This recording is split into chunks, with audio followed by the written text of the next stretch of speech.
콜레스테롤에 속지 마라. 스티븐 시나트라, 조니 보든 지음, 재호명 옮김. 세종도서 2015년 교양 부문에서 콜레스테롤, 의사가 말하지 않는 콜레스테롤에 숨겨진 진실이라. 수치에 속지 말자, 이렇게 있는데, 이런 내용들은 벌써 나왔는 책들 중에 하나인 것 같은데 한번 봅시다.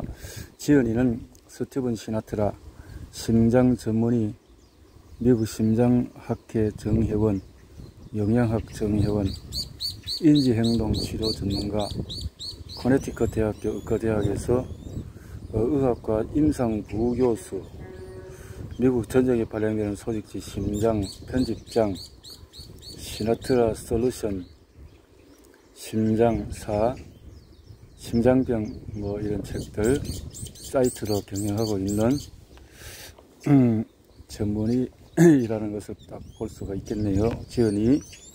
또 조니 보드는 건강미신 격퇴자를 자칭하는 식품영양학자, 체중감량 영양 전문가, 베스트셀러 세상에서 건강에 가장 좋은 식품 150가지, 이렇게 간행물을 수십 건의 기사를 썼다 하는 것을 볼 수 있고, 옹일이 성균관대 유전공학과 졸업을 했고, 이렇게 의과대학에서 서울대에 이렇게 해서 공부를 하는 중에 책을 썼다.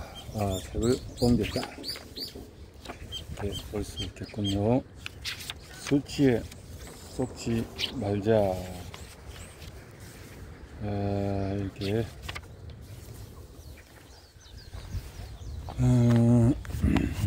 콜레스테롤에 고정관념을 뒤집다. 개인적으로 최고의 추천사를 잘 쓰지 않는다. 특히 번역사라면 더욱 그러하다. 이 책의 추천사를 받았을 때도 내용이 마음에 들지 않으면 거절할 생각이었다. 원고를 받고 채 몇 장 읽지 않았는데 나는 생각을 바꾸었다. 조금이라도 더 많은 사람이 이 책을 읽을 수 있다면 조금의 힘이라도 보태고 싶은 생각이 들었기 때문이다. 단일섬의 책을 읽어 내려가는 동안에 지난 20년간 믿어왔던 사실이 파괴되고 재구성되었고, 의사로서 또 전문 기자로서 좀 더 일찍 진실을 알지 못했던 것을 후회하였다. 그만큼 이 책에 기존의 고정관념을 뒤집는 충격적인 내용을 담고 있다. 이 책은 그동안 각종 심장병 원형으로 지목된 콜레스테롤의 누명을 벗겨주면서 콜레스테롤을 인위적으로 낮추는 약물인 스타틴을 도입을 한다 이 말인데요.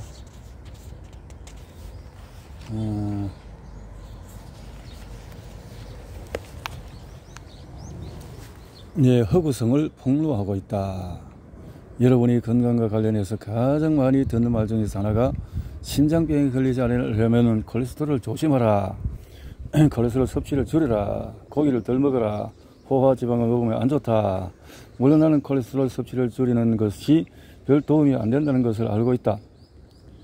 콜레스테롤은 체내에서 합성되는 비중이 훨씬 높으므로 계란, 노른자나 새우, 오징어 등 콜레스테롤이 높은 음식을 먹는다고 해서 콜레스테롤 수치가 높아지는 것이 아니다. 하지만 콜레스테롤 수치를 낮추는 것 자체는 심장병 예방에 도움이 된다고 생각했다.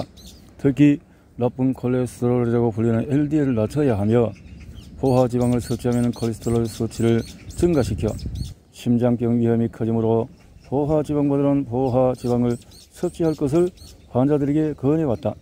이 책에서는 널리 알려진 이런 생각들이 어떻게 시작되었고 전문가를 비롯한 대중이 어떻게 세뇌되는지, 그리고 어떤 부분에서 틀렸는지 자세하게 설명을 해준다. 가장 중요한 두 가지 사실 중에 하나는 스타틴이라는 약물로 콜레스테롤을 낮춘다고 사망률이 낮아지지 않는다는 것이다. 이것은 의사들에게 굉장히 충격적인 사실인데 실제로 우리나라에도 수백만 명의 스타틴을 처방받고 있기 때문이다.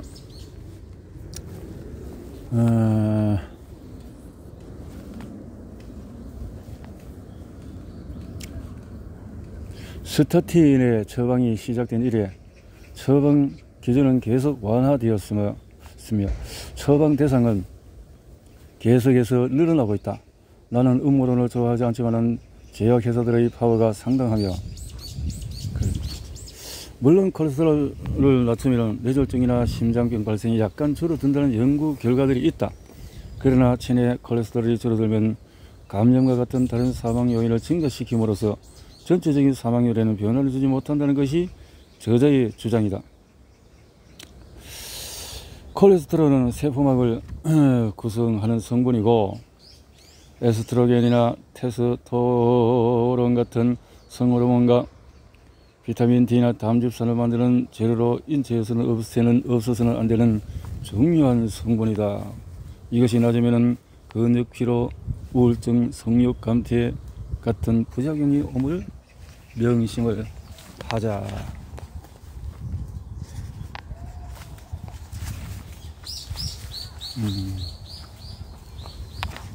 이렇게 해서 감수를 하신 분이 콜레스테롤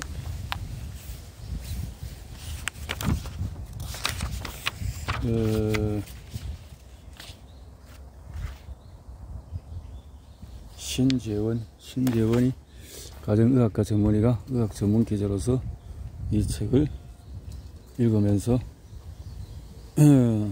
추천을 했다. 콜레스테롤 심장질환의 원인이 아니다. 해롭지 않다. 염증,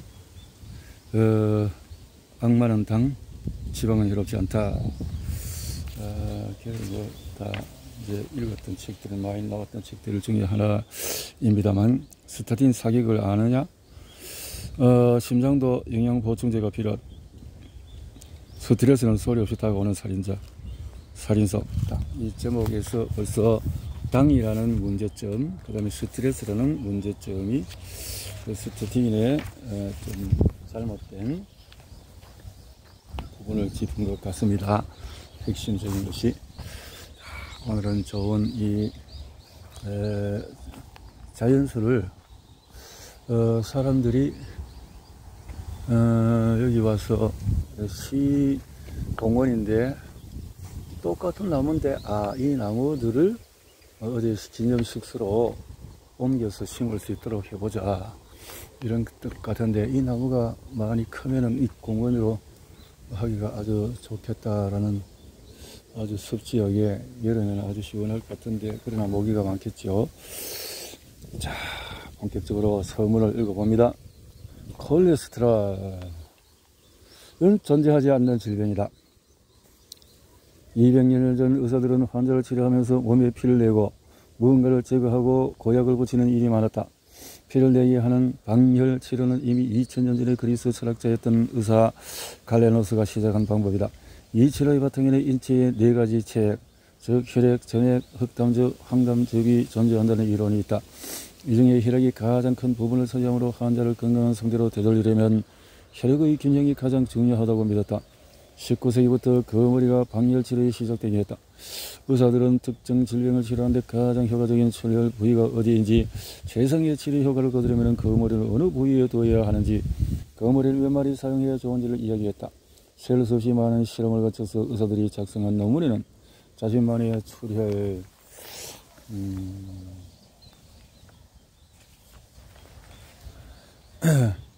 유도 기법이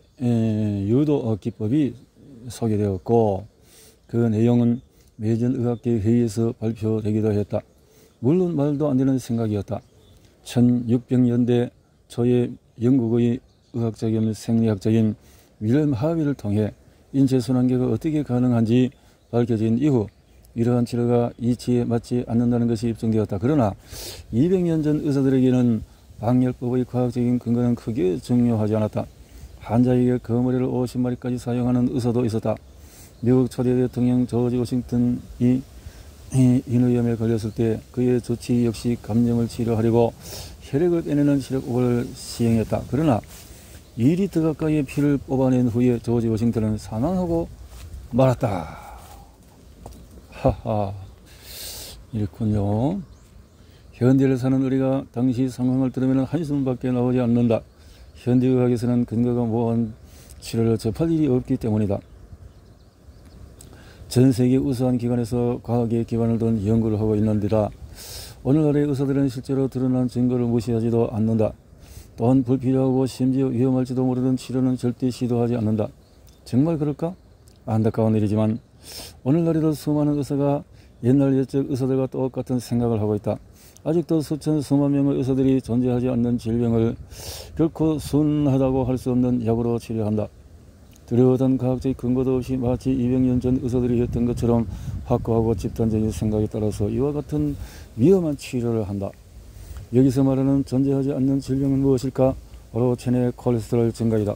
대다수의 일반인은 콜레스테롤에 관한 잘못된 정보의 무방비 상태로 노출되어 있다. 대개가 콜레스테롤 몸에 안 좋으니 적을수록 좋다고 알고 있다. 그러나 사실 이는 다르다. 대다수의 일반인은 콜레스테롤에 관한 잘못된 정보의 무방비. 콜레스테롤은 우리 몸에 꼭 필요한 물질이다. 콜레스테롤이 없이는 생명을 유지할 수 없다. 너무 중요한 물질이라서 우리 몸을 구성하는 대부분의 세포들이 콜레스테롤을 합성할 수 있을 정도다. 콜레스테롤은 세포와 세포膜을 구성하는 주요 성분으로 다양한 기능을 수행하는데 특히 다른 핵심 물질들이 만들어지는 뼈대의 역할을 담당한다. 이러한 콜레스테롤을 우리 몸에서 어떤 식으로 모조리 제거한다면 어떻게 될까? 셰익스피어의 말을 빌리자면 우리 몸은 녹아서 흘러 한 방울로 이슬이 될 것이다. 콜레스테롤이 없으면 담즙산도 존재할 수 없고 비타민 D 성호르몬도 사라진다. 모두 콜레스테롤이 기본 성분이 되는 물질이다. 콜레스테롤이 일체 필수 성분인데도 전 세계 의사들이 체내 콜레스테롤 수치를 내리기 위해 처방하는 약의 시장 규모는 무려 수십억 달러에 이른다. 그러나 이러한 약을 복용하는 환자의 수명이 실제로 연장되는 경우는 극히 소수에 불과하다. 하지만 이 사실은 처방하는 의사들은 물론이거니와 그 약을 만들고 판매하는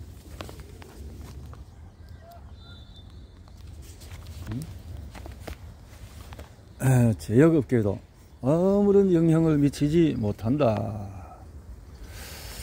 이럴 때 영향을 미치지 않고 있다라는 거죠. 지금 콜레스테롤에 대한 우리의 오해는 60년 전 한 연구자가 과도한 콜레스테롤이 심혈관 질환을 일으킨다고 주장하면서 시작되었다. 바로 지질가스레 주창자인 안셀키저 박사이다. 그는 음식물로 섭취하는 지방이 콜레스테롤의 향을 상승시키는 가설을 처음 제기했고 몇 년 전에 체내 콜레스테롤 수치를 늘리는 진짜 원형이 포화지방이라고 믿었다. 이런 믿음은 포화지방이 콜레스테롤을 늘리고 콜레스테롤이 증가하면 심장질환으로 이어진다는 이른바 지질합성 이론의 탄생에 영향을 끼치다 그럴듯해 보이지만 사실과는 전혀 다르다. 한 번도 입증된 적이 없고 그렇기 때문에 아직까지도 지질가설로 불린다. 키저 박사의 영향을 받은 학자들은 지난 50여년간 전 세계 연구소에서 지질가설을 실제 사실로 바꿀 만한 근거를 찾기 위해 절박한 노력을 기울여왔다. 그러나 현재까지 그 노력은 성과를 거두지 못한 상태이다. 그 과정에서 콜레스테롤이라는 분자의 생화학적인 생리학적 특성에 관한 지식은 광범위하게 확장되었다. 이러한 노력 덕분에 우리는 콜레스테롤이 운반체 역할을 하는 단백질과 결합하여 혈액을 통해 운반된다는 사실을 알게 되었다. 단백질과 콜레스테롤로 이루어진 이 복합체는 지질 단백질로 불린다. 여기는 뭐 어떻게 특별히 은근키만 이렇게 식재를 한 것 같네요. 은근키 뭐 산에서 그래 흔해진 것이 은근키인데 뭐 그래도 여기는 또 이렇게 머리를 이렇게 식재를 했군요. 뭐 여기는 그냥 노지인가 놀아놓은 땅이고 민들레가 있고 이렇게 약재를 해보려고 여기는 깨를 심었군요. 이렇게 약재를 심는다고 노력들을 했군요. 이것도 무슨 약재인 것 같긴 한데 알 수 없는 약재군요. 자, 키저 박사의 영향이 크다는 거죠. 지질 단백질의 밀도에 따라서 분류되며 종류도 고밀도 지질, 또 저밀도 지질, 초저밀도 지질 등 여러 가지가 있다. 그리고 이들 중에서 우리 몸에 유익한 종류와 나쁜 종류가 있다고 알려져 있다. 당연히 제약회사들은 좋은 지질 단백질을 늘리고 높은 지질 단백질을 줄이는 약물을 개발했다. 하지만 섣부른 대응이었다. 합계가 LDL 중에서도 특히 크기가 작고 밀도가 높은 B형 LDL이 심장질환의 진정한 위험인자로 작용할 수 있다는 사실을 발견했기 때문이다. 문제는 지난 수십 년간 지질 가설을 토대로 심장질환을 예방하는 데 가장 좋다고 홍보된 식단이 오히려 B형 LDL의 체내 농도를 증가시켰다는 점이다. 바로 저지방 고탄수화물 식단이다. 이렇게 저지방식이 널리 권장되는 상황에서 지방, 특히 포화지방은 오히려 이 B형 LDL 입자를 감소시킨다는 사실이 확인되었다. 또한 크기가 작고 밀도가 높은 B형 LDL과 상관되는 커다랗고 부푼 형태의 A형 LDL 입자는 몸에 해롭지 않을 뿐만 아니라 건강에 이로운 것으로 알려졌다. 하지만 체내 LDL을 감소시키는 약은 이로운 입자까지 모조리 감소시킨다. 좋거나 나쁘거나 무조건 그냥 감소시켜버리는 이런 약물이 스타틴이라는 이 약이다. 이런 말인데요. 자, 그래서 이게 그 A형이 있고 B형이 있네요. 크기가 작고 밀도가 높은 B형이 있고, 또 이제 또 커다랗고 부푼 형태의 A형 LDL 입자는 또 이렇게 몸에 해롭지 않다 이렇게 했는데, 최근 한 연구에서는 심장질환으로 입원 치료를 받은 환자 약 14만 명의 LDL 수치를 확인해 본 결과 환자들의 절반이 LDL 수치가 100mg DL 미만으로 확인되었다. 100mg DL이라는 수치는 지난 수년간 콜레라 치료의 기준으로 설정된 값으로 이를 넘지 않도록 그렇게 왔다는 거죠. 하는 게 목표이다. 그로 인해서 그동안 확고하게 뿌리내린 지질 가설에 균일이 생기기 시작했다. 그런데도 위 연구진은 치료 목표인 LDL 수치 100 또 지나치게 높음으로 목표 수치를 더 낮출 필요가 있다는 걸 결론을 내렸다. 지질에 대한 공포감에 사로잡힌 사람들의 생각을 여실히 보여주는 결론이다. 영양학자 조니 보든 박사와 심장 전문의 스티븐 시나트 박사는 이 책에서 콜레스테롤, 지질 단백질, 지질 가설을 들어선 무성한 덤불을 과감히 쳐내려고 노력했다. 두 사람은 누구나 쉽게 이해할 수 있도록 쉬운 용어를 사용했으며 실제 사실을 바탕으로 하여 심장질환을 비롯해서 당뇨병, 고혈압, 비만 등 수많은 질병의 진짜 원인이 무엇인가에 대한 타당한 가설을 제시하였다. 아마 여러분은 벌거벗은 임금님의 모습을 느낄 것이다 라고 해서 권한다. 의학 박사 마이클 R. 이디스, 의학 박사 메리덴 이디스, 이렇게 되어 있네요. 자, 이 책이 쓰여진 카피라이트가 되어진 것이 언제냐, 2012년도니까 벌써 10년이 된 책이죠. 10년 동안 많은 사람들이 이 책을 보았겠고 의사분들도 보았겠죠. 콜레스테롤. 자, 콜레스테롤은 심장질환의 원인이 아니다. 1장에서 이렇게 전개가 되어집니다. 콜레스테롤을 둘러싼 거짓말. 우리 두 사람이 이 책을 쓴 것은 많은 사람이 콜레스테롤에 대해서 잘못 알고 있고 또 계속해서 잘못된 정보를 제공받고 있어서다. 아예 직접적인 거짓말에 노출되는 경우도 있다. 잘못된 정보, 과학적으로 의심스러운 연구 결과 업계의 탐욕, 사기에 가까운 마케팅, 이런 녀석들이 한데 모여서 의학계 역사상 가장 무너뜨리기 힘들고 가장 막 씹은 피해를 낳은 괴담이 만들어졌다. 바로 콜레스테롤이 심장질환을 일으킨다는 주장이다라는 거죠. 콜레스테롤이 이 괴담은 전성시기로 연간 수백만 달러의 마케팅 비용이 사용된다.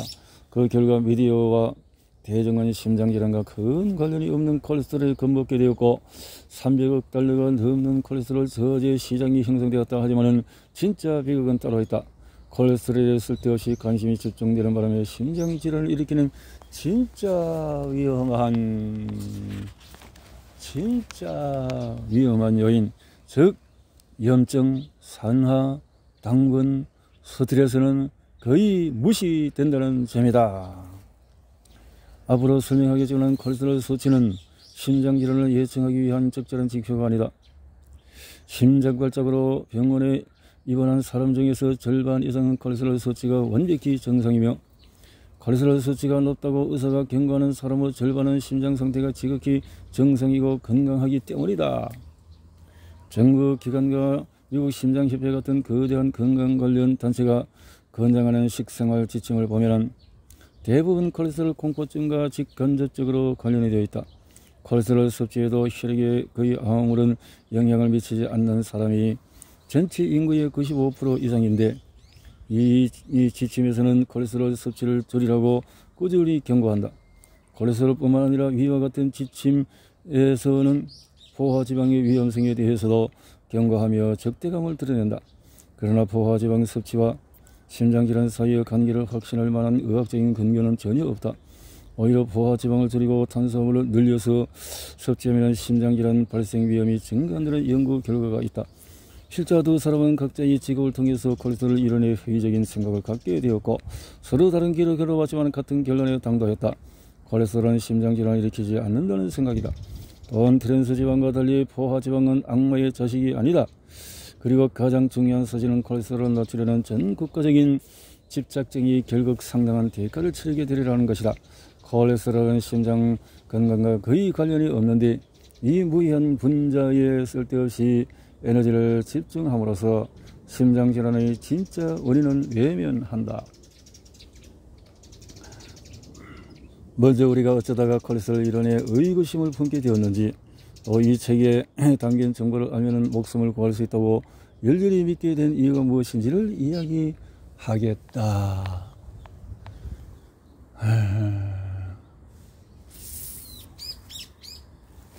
저지방 식단의 실패를 경험한 조은희 박사. 저지방 식단. 나는 영양학자다. 그리고 이렇게 글을 쓴 사람이 되기 전에는 퍼스널 트레이너로 일했다. 뉴욕 에키녹스 피트니스 클럽에서 근무할 당시에 내 고객들 대부분은 목표가 같았다. 바로 살을 빼는 것이다. 1990년 당시 지방은 식생활에서 피해야 할 최고의 적이었고, 포화지방은 특히 나쁘다고 여겨졌다.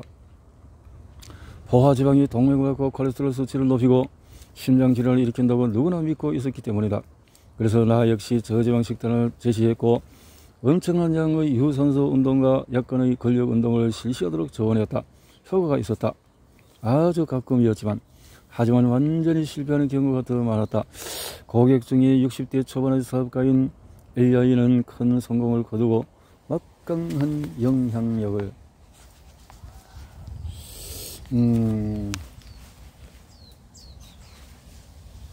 가진 사람이었지만, 엄청난 뱃살만큼은 도통 해결하지 못했다. 저지방 식단을 철저하게 지키고 집에서도 러닝머신을 열심히 했지만 체중은 전혀 줄어들지 않았다. 결국 AI는 내가 허락하지 않은 방법을 택하고 말았다. 고단백 저탄수화물 식이를 하는 일명 황제 다이어트, 영어로 애킨스 다이어트라 할 것이다. 당시에는 누구나 지방, 특히 포화지방을 많이 섭취하면 콜레스테롤 수치가 높아지고 동맥이 막히며 심장 발작으로 이어진다고 믿었다. 반면에 탄수화물은 에너지를 얻고 생기를 위해서 필요하다고 배웠다.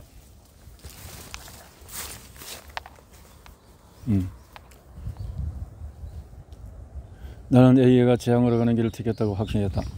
하지만 결과는 그렇지 않았다. 체중이 들들고 뱃살도 빠지기 시작했다. 뿐만 아니라 과거 10년을 통틀어서 가장 활력이 넘치고 기분이 좋다고 했다. 나 역시 그 변화에 놀랐지만 그래도 좋은 것은 잠깐이라고 곧 그 대가를 치르게 될 것이라고 생각했다. 매년 실시하는 건강검진 결과가 나오면 내 생각이 옳다는 게 증명될 것이라고 믿었다. 그런데 이번에도 내가 틀렸다. 혈액 검사 결과 지방의 한 종류인 트리글리세리드 수치가 감소했고 혈압도 떨어졌으며 콜레스테롤 수치는 약간 상승했지만 이로운 콜레스테롤 HDL이 해로운 콜레스테롤 LDL보다 많았다. AI 담당 의사도 결과에 대단히 흡족해 했다. 자, 이렇게 해서 에킨스 다이어트에서 성공을 하는 것 같은 모습이다. 그 즈음에 베리 시어스라는 생화학자가 뉴욕을 방문하여 에퀴녹스에서 강연한다는 소식이 들렸다. 그것은 존 다이어트는 당시 수백만 권이 판매되었는데 이 책의 핵심은 한 문장으로 요약할 수 있다. 지방을 섭취하면 살이 빠진다. 그가 매사추세츠 공과대학에서 공부한 생화학자가 아니었다면 이런 말을 웃어 넘겼을 것이다. 공과대학. 지금은 식사에 지방과 단백질을 포함시키고 탄수화물은 적게 먹으라고 권하는 사람이 시어스 한 사람만이 아니다. AI가 큰 성공을 거둔 식단을 처음 고안한 에킨스도 1972년부터 이와 비슷한 주장을 펼쳤다. 하지만 에킨스의 식단은 포화 지방 함량이 높아 심장질환을 일으킬 위험이 높다는 비난의 목소리가 높았다. 내 눈으로 목격한 결과는 지금까지 알고 있던 것과는 전혀 다른 무언가를 말해주고 있었다. 단지 AI에게 일어난 변화 때문만이 아니었다. 다른 고객들에게도 같은 일이 벌어졌다. 아무 효과도 없는 저지방, 고탄수화물 식단이 지긋지긋해진 사람들이 숱한 경고를 무시하고 에킨스 다이어트, 단백질 파워 다이어트, 저탄수화물 고단백질 섭취 식단 등 단백질과 지방 섭취에 중점을 둔 식단을 시도하기 시작했다. 지방 섭취량을 늘렸고 포화지방도 많이 섭취했는데도 결과는 전혀 나쁘지 않았다. 오히려 다들 기분이 좋아지고 단기간에 날씬해졌다. 뭐 때문일까? 그죠? 그동안 헛다리를 짚었단 말이죠. 나는 고민에 빠졌다. 응? 저지방 식단과 충분한 유산소 운동을 충분히 실천한 고객들에게서 왜 이런 결과가 나오지 않을까? 반대로 저탄수화물 식단을 시작한 고객들의 혈액 검사 결과는 어째서 좋아지는 걸까? 포화지방의 위험성에 대해서 지금껏 알려진 내용이 잘못된 걸까? 포화지방에 대해서 우리가 알고 있는 내용이 진실이 아니라면 지방과 콜레스테롤은 어떤 관계일까? 지방과 콜레스테롤은 어떤 관계일까? 여기에 포인트가 있는 것 같습니다. 지금 배운 것이 맞는 걸까? 사람들이 좋은 콜레스테롤과 나쁜 콜레스테롤에 대해서만 이야기하던 1990년대 초에도 포화지방은 AI의 콜레스테롤 수치에 긍정적인 영향을 주었다. 포화지방 콜레스테롤 수치를 높여주면은 LDL보다도 HDL 농도를 훨씬 더 높이는 역할을 했다. 그렇다면 콜레스테롤은 단순히 선악으로 나누는 것보다도 체내에서 훨씬 더 복잡한 역할을 하는 것은 아닐까? 고민하던 나는 다른 사람들의 의견은 상관하지 않기로 했다. 만약에 콜레스테롤이 심장 질환을 유발한다는 전제 자체가 틀렸다면, 그래서 나는 이에 관한 연구를 찾아 읽기 시작했다. 미용 식생활 심장 연구에 따르면 특정한 식생활과 생활 방식의 변화로 사망률을 70%까지 낮출 수 있으며 심혈관 질환으로 인한 사망률은 이보다 훨씬 더 큰 76%까지 낮출 수 있는 것으로 나타났다. 이러한 결과에 콜레스테롤 수치는 아무런 영향을 미치지 않았다. 간호사 건강연구는 관상동맥에서 발생하는 문제의 82%는 5가지 요인으로 발생한다고 했는데 이 가운데 콜레스테롤 수치가 낮아진다고 해서 도움이 되는 요인은 없었다. 여러 연구를 통해서 고단백 저탄수화물에 대한 포화지방 함량이 풍부한 식단을 실천한 사람의 혈액 검사 결과가 AI와 비슷한 것으로 나타났다. 건강 상태 역시 실제로 개선이 되었다. 트리글리세리드 수치는 감소했고 심장질환 위험성을 나타내는 다른 지표도 개선되었다. 그야말로 모두 생각을 뒤엎은 결과가 아닐 수 없었다. 여기서 헷갈린다는 거죠. 무엇이 포인트냐 이 말이죠. 1990년대 중반 나는 영양학 공부를 위해서 학교로 돌아갔다. 공인 영양사 자격을 취득한 뒤에 다시 전인적인 영양학 박사 학위를 받고 공인 영양 전문가 자격을 취득했다. 학업에 열중하면서 포화지방과 콜레스테롤, 심장질환의 연관성의 의문을 가진 사람이 나 혼자가 아니라는 사실을 알게 되었다. 건강 분야의 수많은 전문가와 고민을 나눌 수 있었는데 그 중에서도 미국의 가장 저명한 취재를 생화학자로 올리는 메리 에리그 박사도 있었다. 에리그 박사는 몇 건의 연구를 통해서 미국인의 식생활에 진정 물리쳐야 할 악당은 포화지방이 아니라 트랜스 지방임을 확인했다고 말했다. 포화지방과 콜레스테롤의 관련성에 대해 사람들이 세뇌당했다는 것이 애니게 박사의 생각이다. 이에 따라서 박사는 크림, 버터, 풀을 먹고 저런 동물의 고기와 살균하지 않은 생우유 등 지방이 풍부한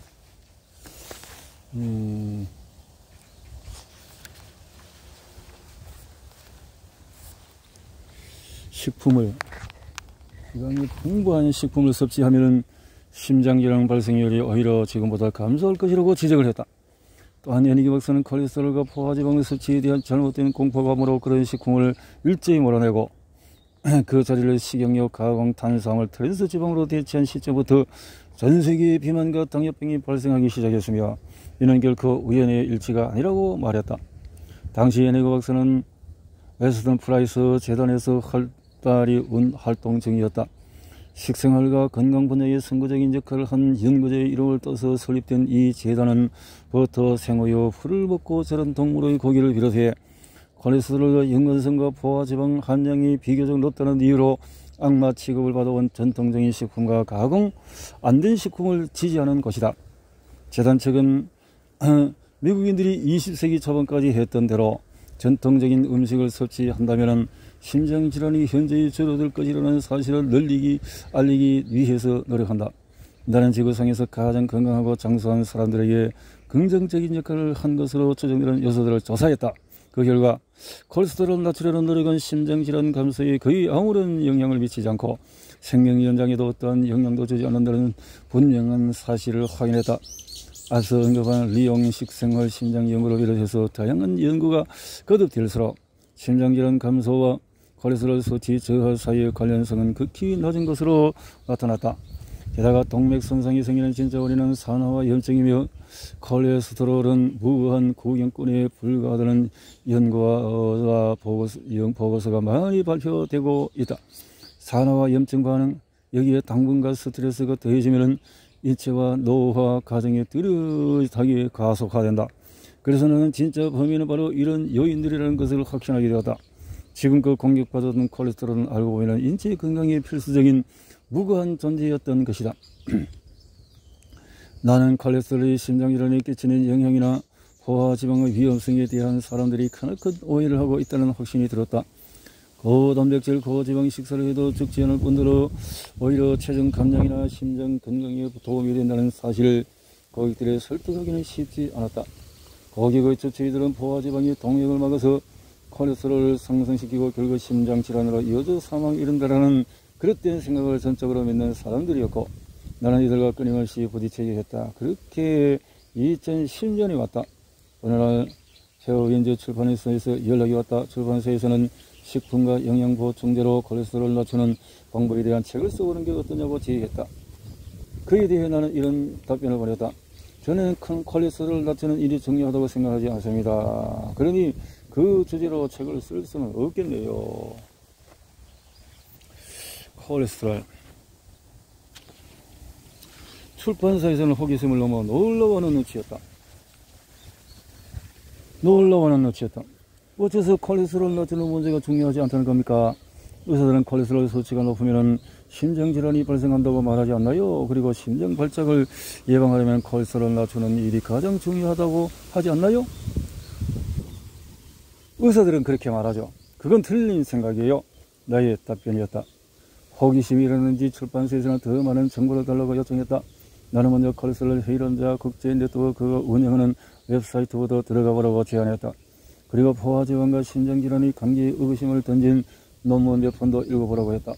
더불어 저명한 과학 전문 저널리스트인 게리 토브스가 철저하게 조사를 통해서 지방과 심장질환의 관계를 밝힌 글도 함께 보냈다.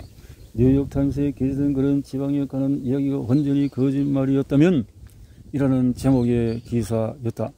그 글은 포화지방과 콜레스테롤, 심장질환으로 이어지는 연결고리가 매우 허술하다는 사실에 주목하게 했다. 나의 친구인 스티븐 시나트라는 심장 전문의이자 전문 심리치료사 겸 영양사이다. 스티븐 시나트. 자, 이거거든. 나와 함께 미국 영양학회 소속이기도 하다. 서태원은 한때 스타틴계 약물을 홍보하는 일을 했고 콜레스테롤이 심장질환을 일으킨다는 잘못된 생각을 완전히 믿었던 사람이다. 이제는 모두 폐기 처분한 생각이지만 말이다. 이제 그가 직접 전하는 이야기를 들어보면은 우리가 왜 콜레스테롤과 심장질환에 관한 진실을 밝히느냐 저력하게 되었는지 이해할 것이다. 자, 이렇게 해서 두 의사분이 합작을 해서 연구의 결과 성과를 만들어내게 되어진다라는 사실이 되겠네요.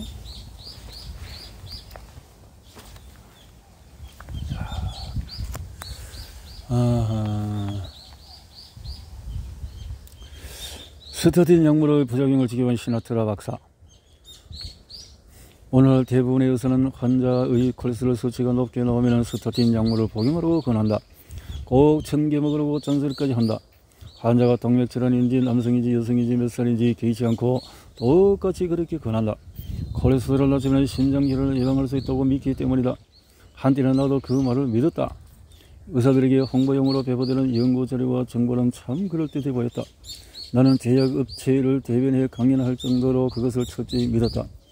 스타틴 약물을 생산하는 대형 제약업체 몇 곳에서 유급 자문가로 고용되어서 어마어마한 사령을 받고 강연을 했다. 콜레스테롤은 심장질환에 강력한 영향을 주는 악당이니 피해야 하며 약을 먹어서 콜레스테롤 수치를 낮춰야 질병의 위험에서 벗어날 수 있다고 했다. 그러나 몇 해 전 내 환자들에게서 이와는 모순된 결과가 나타났고 사실을 깨닫고 그 이후 생각이 바뀌었다. 총 콜레스테롤이 150mg/dl로 낮은 수준인데도 심장질환이 발생하는 환자가 많았던 것이다.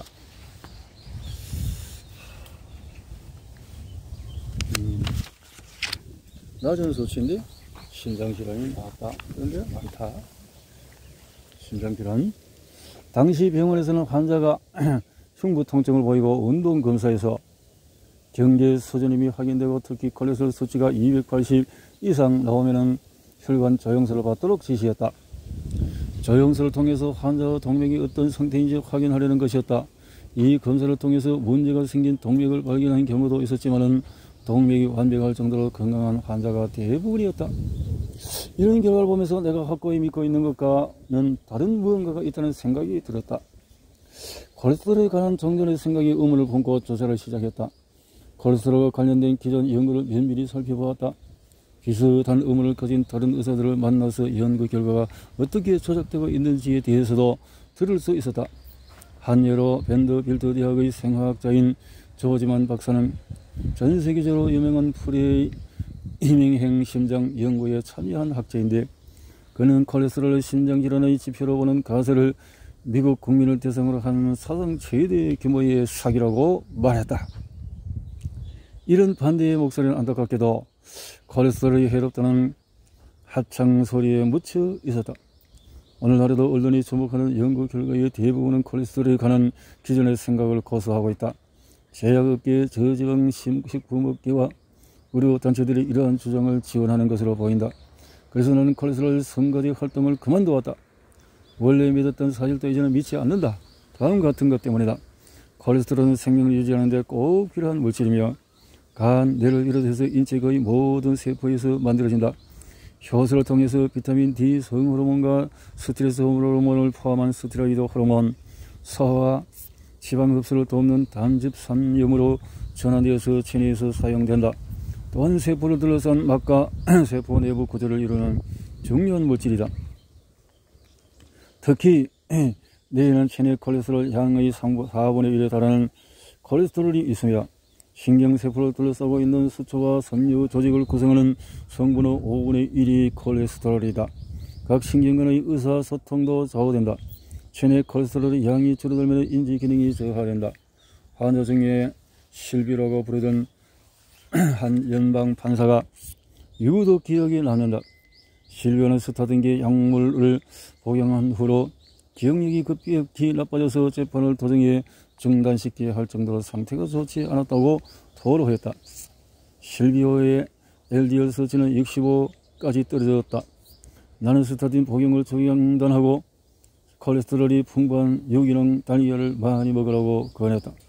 그러자 한 달 만에 LDL 수치가 100 이상으로 올라갔다. 기억력도 정상으로 회복되었다. 의사가 노연증, 특히 신체가 허약한 환자에게 스타틴 약물을 처방할 때 극도로 주의해야 한다고 주장하는 연구자들이 있다. 스타틴 전적으로 동의한다. 환자가 더욱 노쇠해지고 감염이 훨씬 취약해진 사례도 실제로 확인했다. 당시는 놀라운 결과였지만 이제는 더 이상 놀랍지도 않다. 콜레스테롤은 인체가 세균과 감염질환과 맞서 싸우는데 매우 중요한 물질이라는 것을 알기 때문이다. 샌프란시스코에서 건강한 일반인 10만 명을 대상으로 15년 이상 실시한 연구에서도 콜레스테롤 수치가 낮은 사람은 감염질환으로 병원에 입원하는 경우가 훨씬 더 많은 것으로 나타났다. 실제로 많은 환자들이 스타틴 약물을 끊은 뒤에 힘, 에너지, 식욕, 생기가 되살아 났다고 말한다. 스타틴 때문에 그 부작용이 엄청나게 되어진 것이 현실 문제고, 이것이 제약업계의 상품화의 문제가 이렇게 이어지게 되어졌다라는 것을 보게 되어지는데요.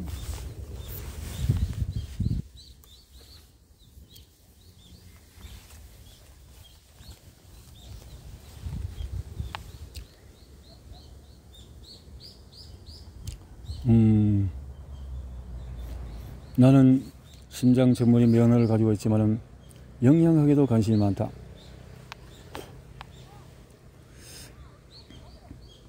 (1980년대) 초부터 영양보충제를 치료에 활용해 왔는데, 특히 코엔자임 Q10을 적극 활용한다. Q10은 인체의 모든 세포에서 만들어지는 필수 영양소로 세포의 에너지 생산에 관여하는 주요 화학 성분이다. 심장이 힘차게 펌프질하면서 혈액을 순식간에 내뿜는 기능에도 중추적인 역할을 한다. 1990년대 초반 나는 스타틴계의 약물에 대한 내 믿음을 뿌리채 흔들어 놓는 사실을 알게 되었다. 바로 스타틴이 코엔자임 Q10을 고갈시킨다는 것이다. 현재는 많이 알려졌지만 당시에는 그렇지 않았다. 내게는 진지한 고민이 시작된 계기가 되었다. 심장질환의 해답이라고 믿었던 스타틴이 심장에 너무나 중요한 영양소를 고갈시킨다면 과연 장기적으로 건강에 유익하다고 할 수 있을까? 심지어 오늘날에도 스타틴, 코엔자임 Q10이 끼치는 영향을 알지 못하는 의사들이 많다. 심장발작이 일어날 확률을 줄이려고 처방하는 약이 실제로는 심장이 제대로 기능하지 하도록 하는 연료 역할을 하는 영양소를 고갈시키나니 이 얼마나 엄청난 모순인가. 스타틴계 약물을 복용한 이후로 피로감이 늘고 에너지가 감소하며 근육통이 찾아오는 환자가 많은 것도 충분히 그럴 것이다.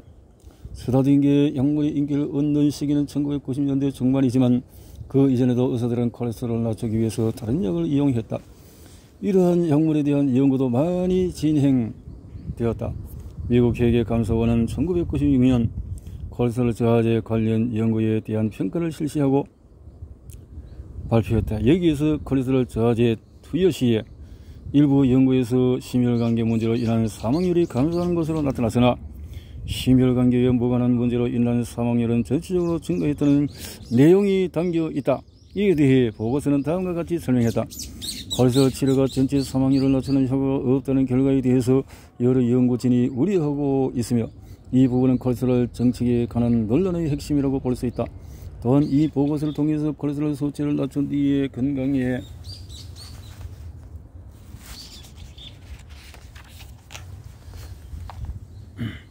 부정적인 영향을 나타내는 사람은 대부분 중년 남성, 특히 심장질환이 있던 사람들이라는 사실이 확인되었다. 더불어 관련 연구들은 간성동맥질환, 심장질환 발생 위험이 높다고 간주되는 중년의 백인 남성을 대상으로 실시된 경우가 대부분이었다. 여성과 소수인종 남성 노년층에 대한 정보는 거의 알 수 없다는 보고서는 밝혔다. 이 보고서가 발표된 지 10년이 이상 지났지만 과거 심장질환 병력이 있는 중년 남성 이외에 다른 인구 집단이 콜레스테롤을 낮추어서 얻는 효과는 매우 제한적이라는 사실은 변하지 않았다. 그러나 여성들은 여성과 노인들에게서 여전히 스타틴 약물을 처방하고 있으며, 놀랍게도 아이들마저 이 약물을 치료할 수 있다고 주장한다.